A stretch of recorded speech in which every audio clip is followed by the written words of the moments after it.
नमस्कार, आप सभी का स्वागत है। हम लंका कांड के विषय में चर्चा कर रहे थे। हमने देखा था कि अंगद जी रावण के अभिमान को तोड़कर भगवान के पास वापस आते हैं और इधर दशानन जब संध्या होती है तो अपने भवन में जाता है और मंदोदरी उसको दोबारा समझाती है और क्या कहती है, कंत समुझ मन तजहु कुमति ही, कि हे कांत, तुम मन में समझकर अपनी कुबुद्धि को त्याग करो। सोहन समर तुम ही रघुपति ही, तुमसे और रघुनाथ जी से युद्ध नहीं हो सकता। अर्थात कि तुम्हारे में उतना बल नहीं है कि तुम रघुनाथ जी से युद्ध कर सको। क्यों? अरे उनके छोटे भाई ने एक छोटी सी लक्ष्मण रेखा बना दी थी, उसका तो तुमसे उल्लंघन नहीं हो पाया, उसको तो तुम लांघ नहीं सके। ये याद नहीं है तुम्हें? रामानुज लघु रेख खेचाई, सोऊ नहीं नांदेहु असी मनुसाई। यही तो तुम्हारी बहादुरी है कि छोटी सी रेखा को तुम नहीं लांघ पाए। पिय तुम ताही जितब संग्रामा, जाके दूत केर असकामा। कि तुम उनको संग्राम में जीतना चाहते हो जिनके दूतों के ऐसे ऐसे कारनामे हैं। कैसे कारनामे हैं? एक तो था कौतुक सिंधु नाधितव लंका, एक तुम्हारे पूरी लंका में आ गया पूरा समुद्र लांघकर। आयऊ कपि के हरि असंका, कि लंका में वह वानर था या सिंह था, मुझे अभी भी शंका हो रही है कि वानर सिंह निर्भय होकर घुस आया था। रखवारे हति विपिन उजारा, तुम्हारे जो रखवाले थे वाटिका के, उनको मारकर पूरे का पूरी अशोक वाटिका उजाड़ दी। और तुम्हारे देखते देखते देखत तो ही अक्षते ही मारा, और अक्षय कुमार का उसने वध कर दिया। जारी नगर सब कीन्हे सिछारा, कहा रहा बल गर्व तुम्हारा, कि उसने सारा नगर जला डाला, भस्म कर डाला। उस समय तुम्हारा बल और गर्व कहाँ था? अब पति मृषा गाल जनि मारहूँ, मोर कहा कछु हृदय विचारहूँ। हे स्वामी, अब झूठ मूठ की बातें मत हाकिए, कुछ मेरा कहा भी हृदय में विचारिए। पति रघुपति ही नृपपति जनि मानहूँ, रघुनाथ जी को राजा मत मानिए। वो कौन है? अग जगन्नाथ अतुल बल जानहूँ, उन्हें सचराचर के स्वामी और अतुलित बलवान समझिए, उनसे कोई मुकाबला नहीं कर सकता। उनके बाण का प्रताप मारीच जानता था। जब विश्वामित्र उनको अपने यज्ञ की रक्षा करने के लिए ले गए थे, तब मारीच से उनका पाला पड़ा था, तो भगवान ने एक बिना फल वाला बाण मारीच को मारा था, तो वो 400 योजन दूर जाके गिरा था। तब से उसने सब ये धंधे छोड़ दिए थे, साधुओं को परेशान करना। लेकिन तुमने उस मारीच की भी बात नहीं मानी और तुम्हारे चक्कर में वो बेचारा बलि चढ़ गया। क्या कहती है मंदोदरी रावण से?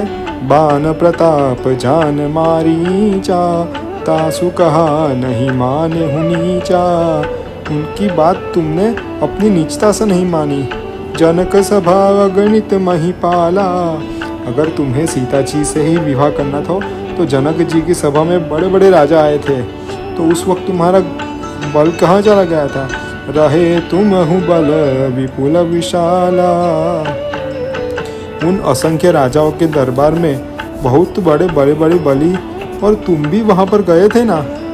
तो उस वक्त अगर इतना बल था तो धनुष्य को तोड़ देते और जानकी जी से विवाह करके ले आते। भजी धनुष जानकी बिहाई, तब संग्राम जीते हूँ किन ताही। धनुष तोड़कर जानकी से विवाह कर लेते, तब उनको युद्ध में क्यों नहीं जीता? अर्थात कि उस समय उनको क्यों नहीं जीता? सूर्यपति सुत जानई बल थोरा, राखा जियत आखि गही फोरा। कि सूर्यपति सुत यानी कि इंद्र के पुत्र ने भी उनका बल कम आका था, तो भगवान ने उसकी एक आंख फोड़ दी थी। ये याद नहीं है तुम्हें क्या? और सूर्यपंखा के गति तुम देखी, तदपि हृदय नहीं लाज विषेखी। सूर्यपंखा की दशा तुमने आंखों देखी है, तो भी तुम्हारे हृदय में अधिक लज्जा नहीं आई। और बधी विराध खरदूषण ही लीला हत्यो कबंध बाली एक सर मार्यो ते ही जानहु दस कंध कि जिन्होंने विराध खर और दूषण का संहार कर दिया, खेल ही खेल में कबंध को मार डाला और बाली को एक ही बाण में मार डाला, उनको पहचान है दसानन जेहि जलनाथ बंधायो हेला। जिन्होंने पूरे के पूरे जलनाथ यानी कि समुद्र पर पुल बांध दिया और उतरे सैन समेत सुबेला और अपनी सेना के सहित सुबेल नाम के पर्वत पर आकर रुके।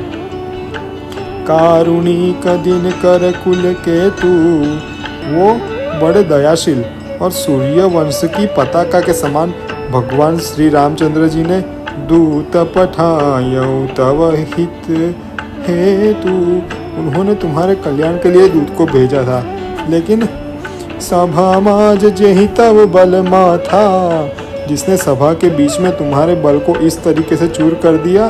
करी बरूथ मह मृगपति जाथा, जैसे हाथियों के झुंड में सिंह जाता है तो हाथियों का मद दूर कर देता है, उसी तरीके से अंगत हनुमत अनुचर जाके, जिनके अंगद और हनुमान जी जैसे सेवक है।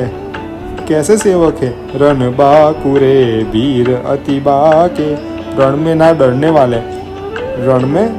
डरने वाले ऐसे हनुमान जी और अंगद जी जैसे सेवक जिनके है। ते ही कह पिया पुनि पुनि नर कहूँ, उनको तुम बारंबार मनुष्य क्यों कहते हो? मुधा मान ममता मद बहऊ, मिथ्या अभिमान मोह और मत वाले पन में यह क्या कर रहे हो? अह कंत कृत राम विरोधा, अरे कांत तुमने राम से विरोध कर दिया। काल विबस मन उपजन बोधा, काल के अधीन हो गए हो तुम, इसलिए तुम्हारे मन में ज्ञान उत्पन्न नहीं होता। मैं क्या कहती हूँ?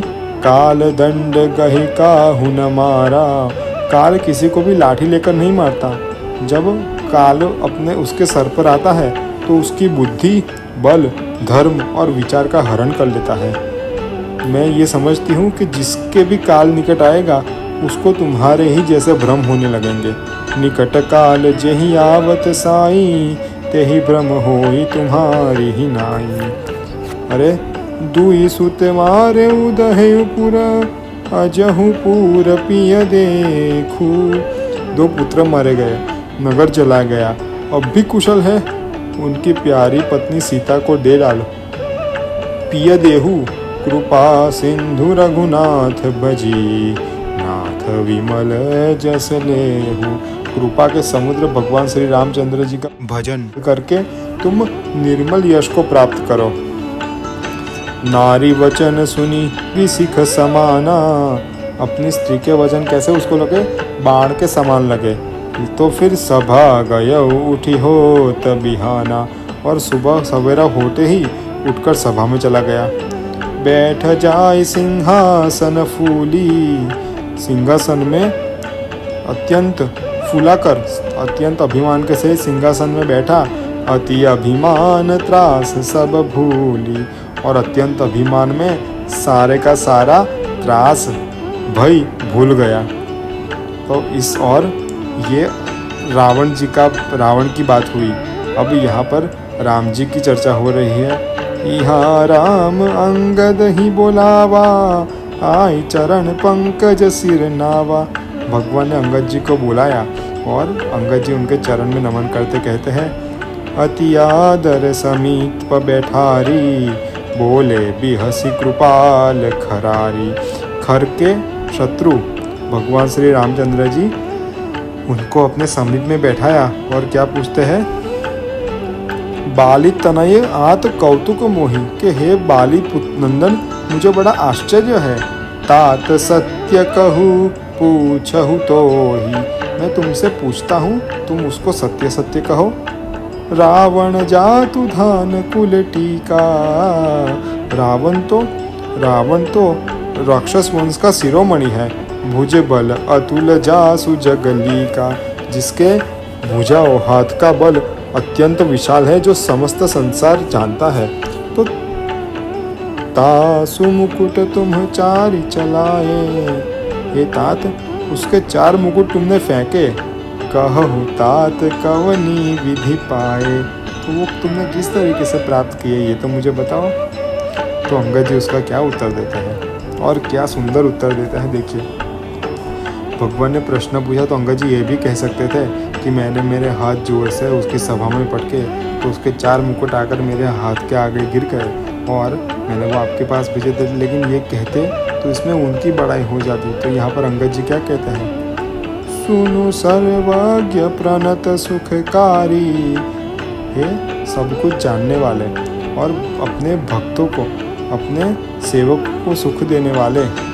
मुकुट न होई नूप गुणचारी, वो मुकुट नहीं थे भगवान, वो राजा के 4 गुण थे। कौन से गुण थे, साम दान अरुदंड विभेदा, साम दाम दंड और भेद है जो राजा के हृदय में निवास करते हैं। नृप उर्ब सही नाथ कह वेदा, ऐसा वेद कहते हैं। तो नीति धर्म के चरण सुहाए, और वही सुंदर नीति और धर्म के चरण है। असजिय जानी नाथ पहियाए, और तो वो अपने स्वामी को पहचान कर उनके पास आ गए। अपने स्वामी को अर्थात कि आपको पहचान लिया कि आप असली राजा हो, तो ये 4 गुण आपके पास आ गए भगवान। जब अंगद जी आगे क्या कहते हैं, धर्महीन प्रभु पद विमुखा काल विवश 10 सीसा। हे कौशलनाथ सुनिए, रावण धर्म से रहित, स्वामी के चरणों से विमुख और काल के वश में हो चुका है।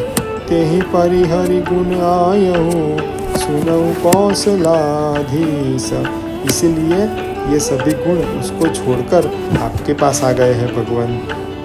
परम चतुरता श्रवण सुनी बिहसे राम उदार, अत्यंत चतुरता सुनकर राम उदार भगवान क्या कहते हैं, समाचार पुनि सब कहे गढ़ के बाल कुमार। और फिर जो और भी समाचार थे वो अंगद जी ने भगवान से कहे। जब उन्होंने राक्षस रावण के समाचार पाए, रिपु के समाचार जब पाए, राम सचिव सब निकट बुलाए।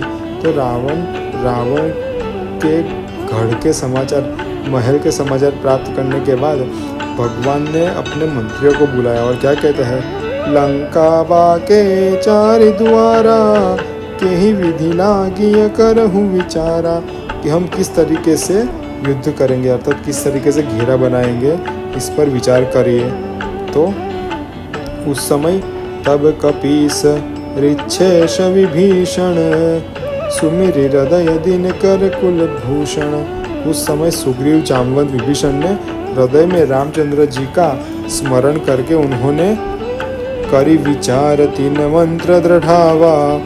उन्होंने विचार करके यह मत निश्चय किया कि 4 यानी कपि कटक बनावा, कि वानरों की 4 सेना बनाइए। और भगवान ने जथा जोग सेनापति कीन है, जो थप सकल बोली तब लीन है। तब समस्त युद्धपतियों को बुला लिया और सबको प्रभु रामचंद्र जी का प्रताप कहकर समझाया, और सुनकर बंदर सिंह के समान गर्जना करने लगे और दौड़ने लगे। प्रभु प्रताप कही सब समझायो, सुनी कपि सिंह नाद करी धाये। हर्षित राम चरण सिर नावही, प्रसन्न होकर भगवान के चरण में सिर नवाते हैं। गही गिर शिखर वीर सब धावही, और सब योद्धा पर्वत के शिखरों को हाथ में लेकर दौड़ते हैं। घर जही तर जही भालू कपीसा, जय रघुवीर कौशलाधीसा।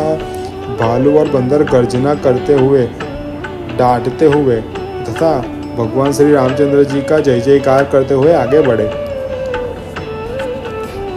जानत परम दुर्ग अति लंका, प्रभु प्रताप कपि चले वसंका। लंका को बहुत ही हद से भी ज्यादा दुर्गम जानते थे, लेकिन भगवान के प्रताप का स्मरण करते ही बंदर निर्भय होकर आगे चढ़ने लगे। घटाटोप करी चहुदिश घेरी, उन्होंने लंका नगरी को चारों ओर से घेर लिया और मुख ही निशान बजा वही भेरी, और मुख ही से डंके और नगाड़े बजाने लगे। जयति राम जय लक्ष्मण जय कपीस सुग्रीव गर्जहि के हरिनाद कपि भालु महाबल शिव। रामचंद्र जी की जय, लक्ष्मण जी की जय, सुग्रीव की जय बोलते हुए महाबल के समान बंदर भालू सिंह के समान शब्द करके गर्जना करने लगे। और उस समय उनकी गर्जना को सुनकर लंका भयउ कोलाहल भारी सुना दशानन अति अहंकारी। लंका में बड़ा कोलाहल होने लगा। तो अहंकारी रावण ने सुना और देखहु बनरन केरी ठिठाई। उसने आश्चर्य से कहा कि देखो बंदरों की ये मस्करी तो देखो। बिहसी निशाचर सेना बुलाई। और फिर उसने राक्षसों की सेना बुलाई। आए कि इस काल के प्रेरे, बंदर काल के भेजे हुए हैं। और क्षुधावंत सब निशिचर मेरे, और मेरे सब राक्षस क्षुधावंत है यानी कि भूखे हैं। ऐसा कहकर वह दुष्ट खिलखिलाकर हंसने लगा। असो कही अट्टहास सठ किन्हा गृह बैठे आहार विधि दीन्हा। ऐसा लगता है कि ब्रह्मा ने हमें घर बैठे बैठे आहार खाने को दे दिए हैं। और इसके आगे रावण और राम जी की सेना के बीच में युद्ध होगा। तो वो सारा प्रसंग और युद्ध हम इसके बाद के भाग में देखेंगे। तब तक के लिए आप सभी को जय श्री राम, हर हर महादेव, शिवार्पणमस्तु।